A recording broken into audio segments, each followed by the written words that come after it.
This should all be relatively repetitive, so as I stood before this council a couple months ago and shared with you, we've been awarded $1.7 million through the Department of Natural Resources for a Next Level Trails grant to construct a trail.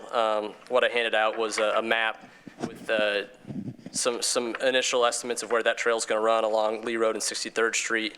We're in the process right now of having that trail designed and engineered. You might have already seen folks out surveying that corridor as late as last week. And right now, the topic of conversation is funding the project. So as I mentioned, we have $1.7 million from the Next Level Trails grant, but the city did commit to $500,000 in matching funds to make this project possible. The Department of Natural Resources requires a minimum 20% match for any of those grants. And so that was an obligation that we had to put forward. The plan that we put forward before you today through resolution number 12, 2022 would be to amend the ARP plan to take some of the funding out of what is currently recognized as the 5% bonus for city employees for 2022 in the amount of $220,000 or $220,731.07. That money, as our controller can explain to you, is a remainder after all current city employees were already given their 5% bonus. So to reiterate that, nobody's going to be deprived of that 5% bonus as a result of doing this. Those have all already been paid out. This is a remainder that was not going to be spent this year if this action is not taken. What we're requesting from you is simply to move that money into a new category called Trail Development Improvement so that we can continue, or we can begin to pay what is our $500,000 obligation to get this trail built. And that's kind of the synopsis of the project and what we're requesting from you today. I'd be happy to take any questions you have. So, Ms. Wheeler, what are we at this stage able to engage in conversation, or is that considered official action? You can engage in conversation. You can't take any votes. Okay, thank you. Councilor Whitfield. Thank you. Can you give me the amount variance that you were requesting? 200 what? Yeah, it's and this should have been. We sent. I know Kathy Walton sent out a first amendment of the American Rescue Plan, but the total amount that we'd be moving out of that 5% city bonus would be $220,731.07. And that would cover, again, about the first third of our obligation, almost first half of our obligation to the Department of Natural Resources to build that trail and satisfy that grant requirement. Later funding will have to be considered in 23 or 24, just so that you guys know construction for that trail is currently estimated to begin late next year with completion done sometime in the the summer or fall of 2024. So we are still a little bit a ways off from the construction of that trail, but the design phase and then related to that, the property acquisition phase that's going to be required for this trail to be developed will take the better part of a year still. So we want to get started as soon as possible.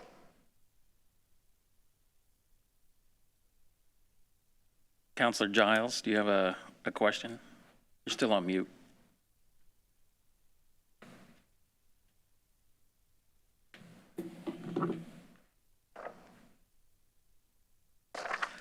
Well, real quick then, I have, what is so we see the map that you passed out and the sort of the flow of the trail. What will be the design and the look? Is it set back off the street? Is it gravel? Is it wood? Yeah, I apologize. I meant to in that packet doesn't include a typical cross section, but that'll be a 10-foot wide asphalt paved trail with 2-foot berms on either side of it. So it will be a paved, fully surfaced trail that'll be suitable for running, walking, biking, cycling, anything that's not motorized travel. So there'll be no motorized travel, but any form of non-motorized travel will be allowed on the trail. The trail itself then is 10 foot. Correct. And then 2 foot, so about 12 feet is what we're committing? It'll be 14 feet. It'll be 2 feet on either side. Okay. And those are typical to allow a buffer for trail users if they need to step off the trail, but they don't need to, that way they're not encroaching on someone else's property or stepping onto someone else's property. So that's the typical development and cross-section that the DNR requires for the grant, and that's what we've chosen to do with this trail.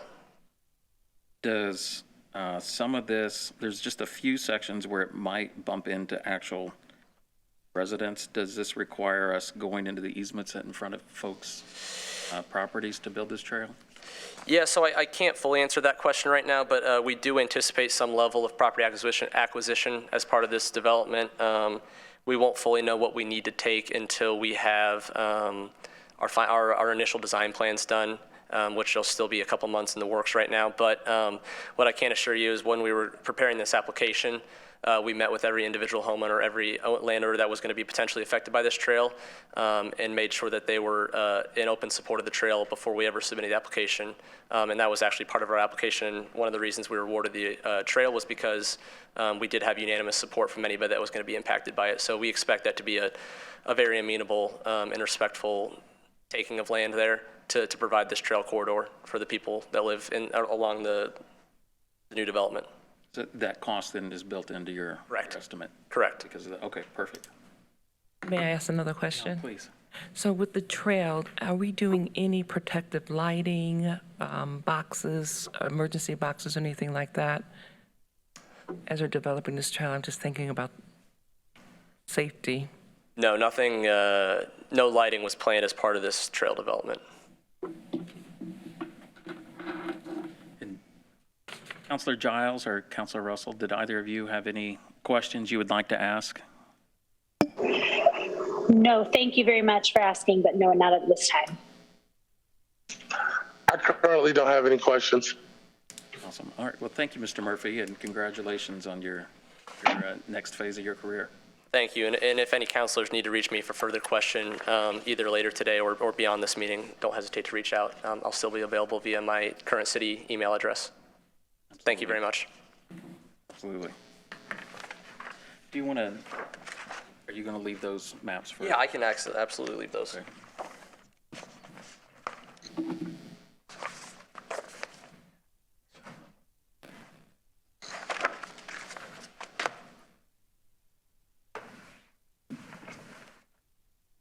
All right. So with that, I guess we will talk about sewers a little bit. Do you want to lead with Sure. London Whitty or Baker Tilly? Good evening, everyone. And again, we're here talking about sanitary sewer rate and bond ordinances. And tonight, we didn't really get a chance at the last Finance Committee meeting to really hear in depth from Baker Tilly, who performed our accounting report for the rate study. And we also have Bob Swintz with London Whitty Group back there, who will speak with regard to the actual bonds.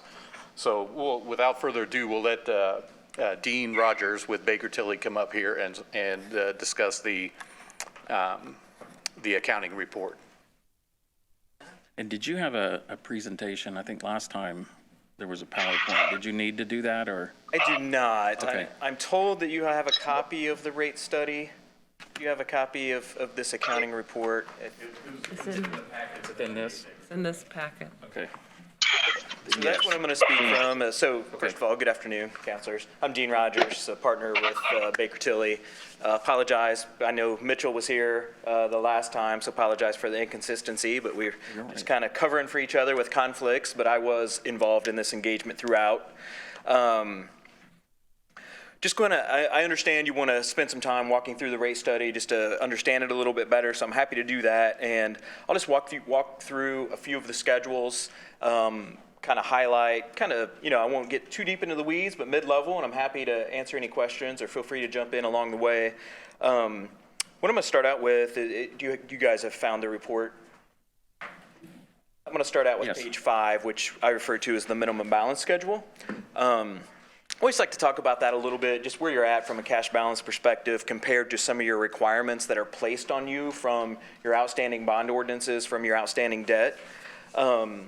As part of our analysis, we gathered really 3.5 years of financial data, 2018, 2019, 2020, and then a test year ended June 30th of 2021. And as of June 30th, 2021, between all of your various sewage works funds, you had cash balances totaling approximately $4.5 million. And that's really split out into a few different buckets: your operating fund, your bond and interest account, your debt service reserve account, and then a capital improvement fund. As you look at your outstanding bond ordinances, those place requirements on those funds, minimum required balances. For instance, your operating fund, you should maintain 2 months' worth of operating expenses in there at all times. That's equivalent to approximately $1,245,000. A little bit underfunded in that fund, but nothing too alarming there, as you have some balances in your capital improvement fund that could be transferred over if needed. Your bond and interest account, you make monthly transfers so that when that bond payment comes due, the funds are there to make that payment. And then the debt service reserve is a reserve that gets fully funded and just remains available should you ever be in a position where you couldn't otherwise make your bond payment from your bond and interest account. You would use that reserve in an emergency situation. Hopefully you would never have to do so. Both of those accounts were adequately funded. And then lastly, you don't have a minimum required balance in your improvement fund. Your bond ordinance typically just says that any remaining net revenues you may transfer into that fund to be used for capital improvements. So from a cash balance perspective, overall, they were sufficient, but I think there's some backstory to that that's important to elaborate on a little bit. They're sufficient but declining. You know, I mentioned we looked at 3.5 years. I think over that 3.5 year period, your cash balances declined by roughly $1 million. So we are seeing, you know, a declining cash balance there. You know, I think, I don't want to put words in Scott's mouth, but I think if he were up here, he would say they probably would be declining more if you were accomplishing some of your plans that are out there, your combined sewer issues. So I think there's some deferred maintenance, some deferred improvements that have you know, contributed to having adequate cash. So ultimately, you know, there's some things there that lead to the conclusion that the current rates really just aren't sustainable. And as you know, it's been since 2009 since rates were adjusted. So I'll move on, jumping forward a couple of pages. We always take a look at your operating expenditures and typically do an analysis of that, make sure, you know, we're adjusting for items that are fixed, known, and measurable. In this case, you guys do a good job of developing budgets for the sewage works, and we utilized your 2022 budget for purposes of this analysis. You know, and we tested that for reasonableness. Sometimes we see budgets that aren't really reasonable, but we did spend some time comparing budget to actual and some history, and your budget seemed pretty realistic. So during our test year period, which was the 12 months ended June 30th of 21, you had annual operating disbursements of a little over $6.4 million. The 2022 budget increases that to $7,470,000. So a significant increase there, but the big driver of that is your treatment expense and the increases that you're seeing from citizens in the cost to treat your sewage. The next several pages are amortization schedules or debt repayment schedules for your outstanding bonds. I will skip over the details, but direct you to page 12, where all of those bonds are combined onto one schedule, and it shows your combined bond amortization. Okay. So you can see there, between the 4 bonds that you currently have outstanding, your 2009A, 2009B, 2009C, and 2015 bonds, you know, coming up into 2023, 2024, you're paying a combined annual debt service of about $776,000. That drops a little bit once the 09C bonds are paid off to about $730,000, and then drops again in the later years once the 2015 bonds are paid off to about $510,000. So I'm sure as you know, London Witty and the folks are working on your bond issue, they'll take all of that into consideration as far as structuring your proposed bonds along with your existing debt. This all gets summarized into what I would consider kind of the most important schedule for your consideration is on page 13. Page 13 is what I call the revenue requirement schedule, with really the top half of the page summarizing your revenue requirements of everything that you need to fund with the revenue that you bring in from the sewage works. And we've broken this down into phases to allow you to phase in any rate adjustment with phases really representing years 22 through 25. So we look at your operation and maintenance disbursements, and we really break that down into 2 major categories.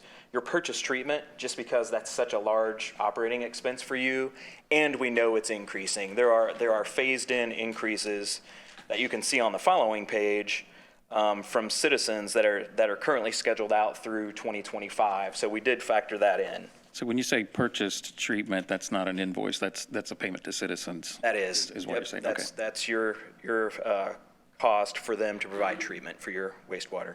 Thank you. And then all other operating disbursements below that. We've taken your 2022 budget and provided an annual inflationary allowance for that for future years. Can you explain payment in lieu of property tax? Sure. Number 3, Yeah, please. that's a payment, you know, it's authorized in Indiana code. A lot of utilities collect a payment in lieu of tax that then gets transferred to your general fund. You know, there's a formula to justify an amount that you can provide there. In your case, I think you've historically been paying this amount at $2,036,000, and there was no desire to adjust that, just to leave it at its current level. You want me to go into? If you were reading this to begin with, you would think someone's not paying property tax, but instead sure. of making a payment. So Yeah. Can you give I can give you some theory behind what that is. Yeah, so kind of the theory behind that is you know, as a city, you're a tax exempt entity. So you're not paying taxes to the city, you know, for providing this service. If the city of Lawrence weren't providing this service, a for-profit entity likely would, and they would be paying property taxes that the city would benefit from. So this acts as a substitute for that. Right. Perfect, thank you. Sure. So after that payment in lieu of taxes, debt service, which we just covered, you have your 4 outstanding bonds, and then there's one additional piece there of proposed bonds. We have built in an assumed $20 million bond issue that I think you'll get a little more flavor on later this evening from the folks with LWG. Anytime you issue new debt, you have to fund a debt service reserve. That reserve is typically funded over a 5-year period, so we have built in that allowance as well. And then your last revenue requirements is your allowance for replacements and improvements. That's your pot of money that you have available for capital improvements. In this case, and speaking with Scott, the desire is eventually to have $2 million available annually for replacements and improvements. But you can see on this page that we've phased into getting there. We're starting at making sure $800,000 is available in phase 1, and then increasing that by $400,000 a year until you get to $2 million. The purpose of that, you know, I'm sure Scott would tell you it'd be great to have $2 million right away to accomplish what he needs. But the purpose of that phase in is just to kind of ease that burden and rate shock on customers so that you're just not hitting them all at once. And you're able to kind of spread any rate adjustment out and kind of smooth it out a little bit. So you can see, and I'll kind of focus on phase 1, the total annual revenue requirements is just below $11 million. From there, we do back out some of your non-recurring receipts, such as penalties, miscellaneous receipts, tap fees.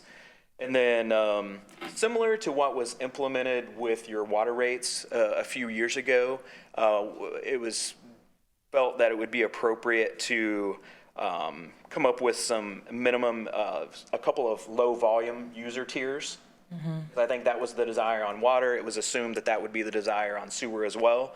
So you'll see those, the anticipated receipts from those 2 new low volume tiers being backed out of revenue requirements up top as well. So that results in net annual revenue requirements of $9.4 million for phase 1. And then if you look at the next section that shows your receipts, you're currently bringing in $7,144,000. So there are additional receipts required in phase 1 of $2,273,000. So what does that mean for an average customer? In this case, your minimum charge is a customer. It allows for up to 4,300 gallons currently. And a customer at that level is paying $27.05 a month just for the sewer portion of the bill. If that phase 1 adjustment was put into place, that would go up by $8.60 to $35.65. As you work your way across the page, really what changes with the revenue requirements is increases from citizens for your treatment, additional allowances for your operating disbursements to make sure you're covering inflationary increases.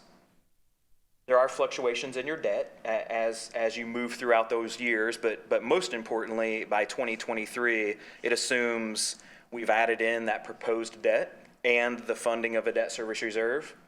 In addition to that, we're adding in that additional $400,000 per year for replacements and improvements. So as those increases are built into 2023, 2024, and 2025, you can see that in 2023, there's the need to generate an additional $2,463,000. In 2024, just over $1 million, and also just over $1 million in 2025. So the bottom line that you see on that page is what that average customer bill is. After phase one, I mentioned that would be $35.65, with phase two, $44.98, phase three, $48.81, and phase four, $52.72. I know some people don't care about this. Others like to see it to kind of put this into perspective a little bit. If you jump back to page 4, it shows a rate comparison graph of how you currently compare to some of your neighbors. And I think it's interesting because where Lawrence currently is and this is based on 4,300 gallons because that was your minimum bill. Where Lawrence currently is, you're on the low end of this scale. And as I was kind of sitting here thinking about it, you know, all of these other communities that you're being compared to on this, Plainfield, Carmel, Noblesville, Fishers, Brownsburg, Westfield, Indianapolis, you know, maybe with the exception of those citizens in Westfield and Indianapolis being ran by citizens where the rates are a little bit higher, a lot of those other communities, they've been able to keep their rates down over time because they're high growth communities. You know, I think we've done the rate study for all of those communities. It's, you know, unfortunately, Lawrence doesn't have that benefit, being part of Unigov and kind of being landlocked and, you know, not being able to annex and add to, you know, areas that you can, you know, add homes, add development, unless it's just empty ground currently within city limits. But, you know, I think that's a benefit that some of those other communities have that have been able to keep their rates pretty manageable. And it's kind of remarkable, really, that Lawrence is below them at this point. Certainly, the rates that we're talking about, you would leapfrog a majority of the communities on this list. But when I talk about these, I typically talk about it being somewhat of a game of leapfrog. Those that are, you know, over time, you'll see communities pass you back up, likely. And it's those that are a little more further along in some of their long-term control plan work and others that tend to be maybe on the higher end of that scale. But then, like I said, a lot of communities kind of end up catching up as they make repairs and improvements to their systems. But I'll pause there and happy to answer any questions you might have.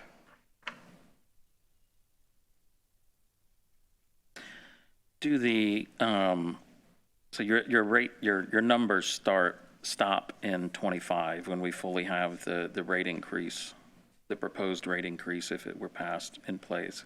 Mm-hmm. Do these numbers fairly well carry into 26, 27 forward, or? You know, I think the thought process is that it would be time to do another rate study at that time. There is on the table, I believe, a second round of increases that are anticipated from citizens. So, you know, unfortunately, I don't know that this would be the end of adjustments, but it would be probably an appropriate time to stop, reevaluate what's been accomplished, and factor in the next round of increases that are on tap from citizens.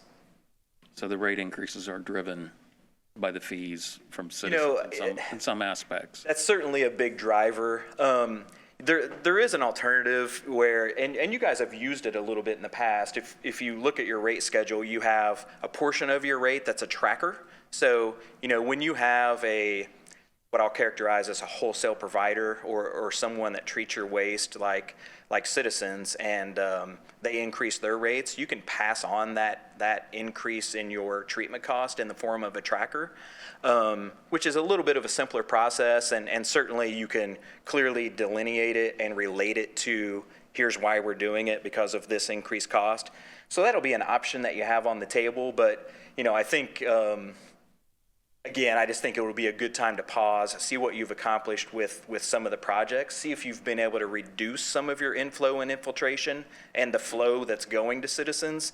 And, hopefully maybe some of these costs that we're seeing for purchase treatment maybe won't materialize if you can cut down on the clean water that you're sending them. And it'll be a good time to take a look at that and see where you're at. You led right into the question that I was about to ask, which is your study assumes that there's no reduction in that clean water that that's currently flowing in 26, 27 with the repairs that are being proposed. That's correct. Okay. Yeah, and I was thinking about that as well. It also assumes that, it also assumes that everybody's going to continue to paying their bill. Mm-hmm. And what you see with price increases is you have a little bit of elasticity that maybe you don't collect as high a percentage in the future as you're collecting now.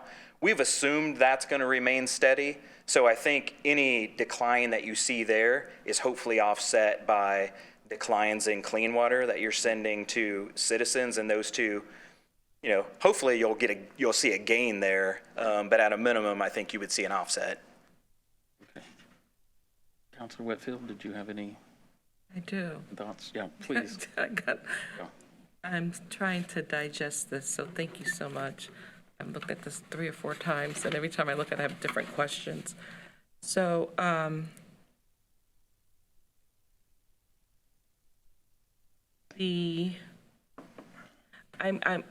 my concern is the cost to senior citizens, low income, and so I really want to go back and talk to and understand the less minimum user receipt, those volumes. Sure. And I think we talked about that previously, how we were going to phase or use what, and I wasn't here when we did the water. So I just want to get a understanding of how we brought the people along with that. Yeah, and I can kind of direct you to a page that illustrates Thank that you. a little bit better. So if you look at the last page, page 15, that's the schedule of proposed rates. Yes. And, once you get, the first half of that shows your metered block rates, but then below that is the monthly minimum charges. Mm-hmm. And currently, you've got a minimum, again, that's anybody that's using nothing up to 4,300 gallons, they're paying $27.05. We are proposing that you're going to create 2 new low-volume tiers that I think is going to really help the population that you're talking about. So anybody using 1,200 gallons or less would remain at $27.05. So they actually would not see an increase. Okay. Those using above 1,200 but less than 2,000 would see a slight increase, but only just below $4 to $30.98. And we're assuming that those would remain steady throughout each of these 4 phases. Okay, I see that. Mm-hmm. And then your other monthly minimum monthly charge would essentially remain the same. So, but now it's going to just catch those customers that are using greater than 2,000, but up to 4,300. They're going to see the increase that all the other customers are. Those same percentages from page 13. So currently, and these are really the rates that I mentioned as I talk through it, the 27.05 going to 35.65, all the way up to 52.72. So we're hoping that we're catching, and I hear this comment a lot, right? You've got maybe poor terminology, but I always say that the little old lady down the street that lives by herself, right, and is really using very little water. We think we're catching that customer and customers like her with these new low volume tiers.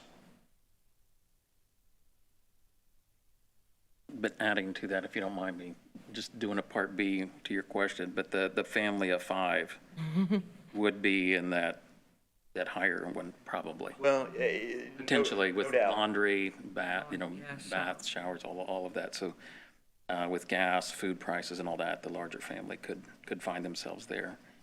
And I may be stating the obvious, but it's worth saying that anytime you're trying to help one customer class, the other class is paying for it, right? So by creating those lower tiers, it's got to be made up somewhere. So it does impact everyone else.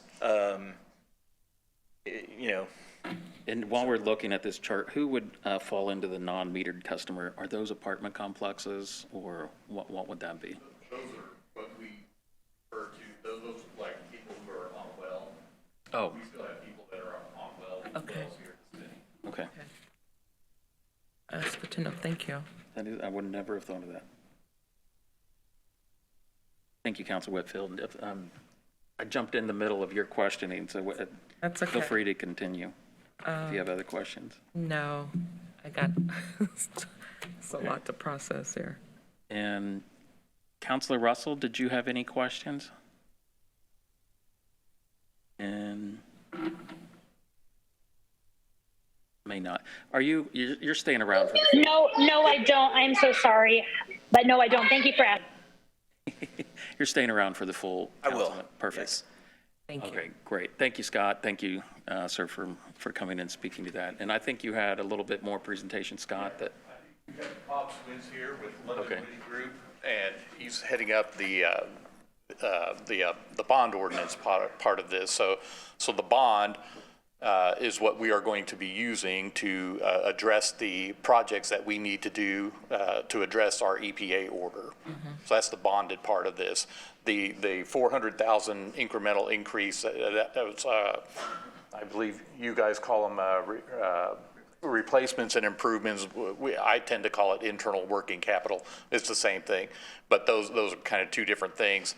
This, what Bob will be talking about is the $20 million bond issue that we are going to use to execute the projects that are also in your packet. You'll see there's a spreadsheet there from American Structure Point. Those were projects that were not completed, that were required to be done under the first EPA order, which is part of why we've got a second order now. And so we need to get those projects done. Those are I&I focused projects to get our clear water out of our system so that the sewage we're sending to Indianapolis Citizens for treatment is actual sewage and not clear water. May I ask a question, Chair? Yeah, please. Do we have a time limit on the second order that we received?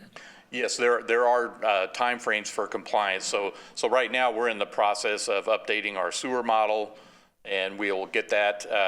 That goes for approval to the EPA in November. Once they approve it, then we have 180 days to prepare and submit our sanitary sewer corrective action plan, which the projects that are on that spreadsheet will be part of that. And then we'll also have projects that are focused specifically on the 3 chronic sanitary sewer overflows that are called out in the order.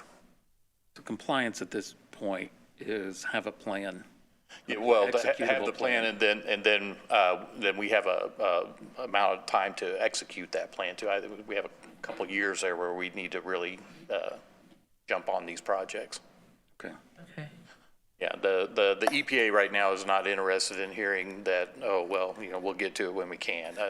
We're beyond that. We have to act now. The next step, I don't know if you remember from Counselor or Attorney Fred Andy's last presentation. So we have an administrative order on consent now. That's what we have.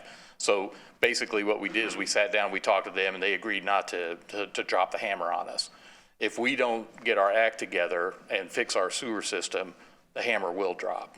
And that's when you talked about last time, possibility of being sued. We'll find ourselves in court facing very stiff fines, daily fines that can range as high as $54,000 a day. And there are also civil and criminal penalties that can including imprisonment and for willful and negligent and knowing violations of the Clean Water Act. And we just don't want to go there. I'm not going there. I'm doing what I need to do And I think, it's incumbent on the council, I think, to do what they need to do, and that is address the sewer revenue issue so that we can fix our system. It's in the best interest of our community to do so. But if you want to, I know we're running close here for the regular meeting, so we'll let Bob come up and talk about the bonds real quick. Okay. Thank you. I'll be quick. Sure, take your time. Again, I'm Bob Swintz with the London Witty Group, and we're serving as municipal advisors to the city on this potential bond issue. What we're asking you to consider is an ordinance that lays out the parameters for a bond issue. They're not to exceed numbers. We can't go above these numbers, but as we get closer to the bond issue, things could come down a little bit. But what we're asking for is the approval to issue up to $20 million of bonds over a 25-year period of time at a maximum interest rate of 6%. Is there a page in this packet that outlines your bond schedule or what you're proposing? I remember seeing it. I know it's in here somewhere. It's 80-something pages, I'm sure. I don't know. It's not in here. I did not include the. Oh, you did? Okay. Stuff that I got was like. Gotcha. Okay. Okay. Thank Yeah, you. you're right. So 20 million executed in 25 years at 6% interest? And those are maximums. Obviously, as we get closer to the time we would sell bonds, the market's going to dictate what the final interest rate is. As we look at that final interest rate and what people are willing to buy the bonds at, it could shorten the period from 25 to 20 years, but in no event can we go higher than that. We can't go over 25 years. We couldn't go over a 6% interest rate. The intent would be that as we move forward with the process, we would engage an underwriter we would discuss whether we go to an open market sale of the bonds or a private placement where we would just find one bond investor to place the bonds with. Obviously, a big factor will be what the final rate approval would be. We base this on what I think was recommended last week as the rates that the city was asking to be approved. So if those rates are approved, then the $20 million bond would be certainly achievable. If it's anything less, then we would have to factor that in and make adjustments to the size of the bond. Okay. Get back to. As was suggested, because you have current outstanding debt, what we would do is layer this debt in. So what we'd be looking at is approximately $1.4 to $1.5 million total debt service with your current outstanding debt. But again, the market will dictate that. The term of the bonds will help decide what those final total payments will be. And that's because we have those 4 bonds on this. Correct. And so you're saying you'll later layer it in, and it'll be another 1.4 to 1.5? In total. Oh, in total with the other 4 bonds? Consideration of all those outstanding bonds and this new bond, we'd hope to be in the 1.4 to 1.5 in total. Okay, thank you. And that number seems to be lower than what Baker Tilly estimated in the sheet we just reviewed. I'm not sure what. Yeah, now I'm going to have They to, may have used different estimates, but again, yeah. Being more, that overestimating on the conservative side is always a good thing. Getting my calculator out. Okay. And so that bond issuance covers all the projects on that Structure Point laid out. Would they be all completed simultaneously? I mean, what's the schedule with the? These are going to phase in over time. Matter of fact, some of them are actually being done now with the WIP and ARPA money. Okay. And we're looking at the 3 chronic ones first, right? The 3 chronic SSOs will be the SSO, targeted yeah. focus of that.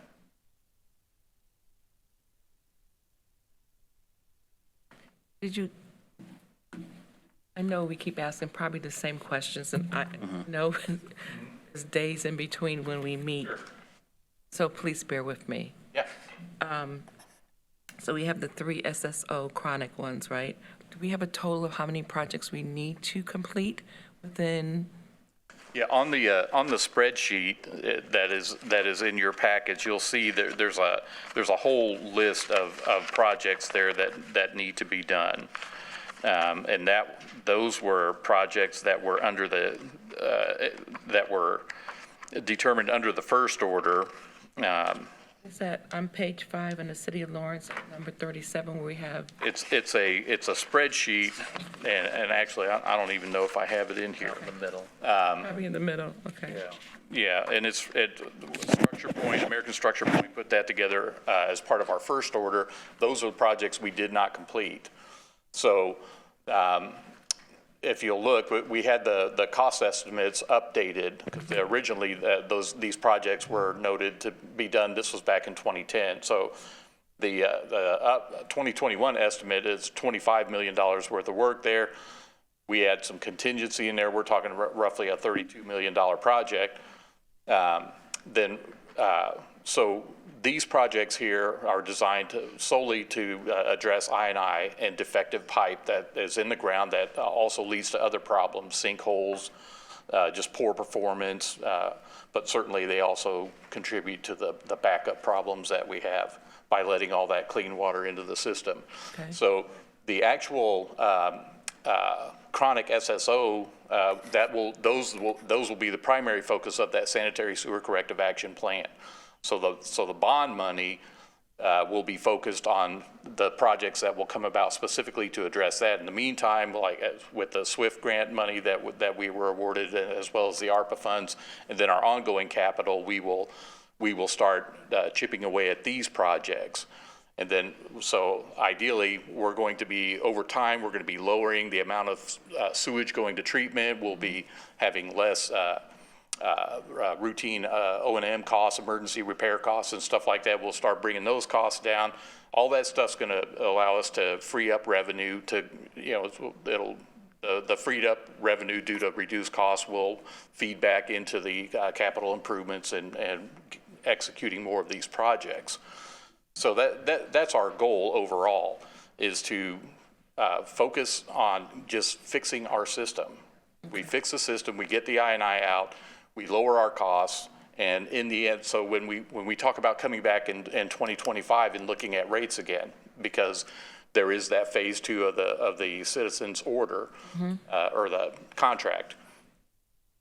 By that time, I think we will have completed enough projects that we'll be able to look and say, okay, it's, maybe you have a 5% increase or something like that. I don't know. We'll just have to wait and see. But ideally, you're going to have, by looking at rates, then this is a problem the city has had for a long time. We wait and we wait and we wait, and then you're forced to do a big rate increase because nobody wanted to do it because it was politically unpopular. And so, fortunately, recently that has not been the case. We have the backing not only of the administration but of the council, and we've said no, we're not going to do that anymore. And so we have addressed the water rates. We need to do the same with the sewer. And so as part of that, though, is coming back on a more frequent basis and doing rate studies and doing smaller increases, but maybe on a more frequent basis. But certainly between the bond and the internal working capital that will be generated, I think we'll be doing enough project work to start bringing our operating costs down, and also by the things I mentioned, the reduction in sewage flow to treatment, as well as emergency repairs and stuff like that. Scott, did you have any concerns from the Utility Service Board that we didn't raise here that you might have discussed in that committee? The Utility Service Board. Where the board that the Utility Board that recommended this forward? I I don't think they had any concerns necessarily. I might be using the wrong term, so apologize for that. Right. But, you know, and getting Councilor Whitfield back to your concerns about our customers. So, you know, one of the things I will point out, we do have, you know, we have become a member of that LIHEAP, LIWAP program, which is going to start back up in October. They've expanded that. LIHEAP is energy assistance. They've expanded that now to water assistance. So, that assistance will be available again. They'll start taking applications in October. But we have also, as a utility, have expanded our payment extension program. We're offering a lot more time now and a lot more flexibility on the amounts. So we are proactively working with our customers to try to make it as easy as possible on them. Them also looking into other areas where we may be able to help reduce arrearages. I'm talking with our controller right now about that. I mean, I don't have anything final, but there is a program that I'm looking to try to do that will actually help people even more. Thank you. Thank you for the historical data. That's important. Thanks. Councilor Russell, we're just about out of time. Do you have any thoughts? No, thank you for asking, but not at this time. Okay. So I think we're just a few minutes before the full council meets, so I'll recess, even though we're not formally meeting, but we'll recess this and coordinate with the council president and then see what we can do to come back for a second. So I'll go ahead and recess the Finance Committee meeting. Thank you.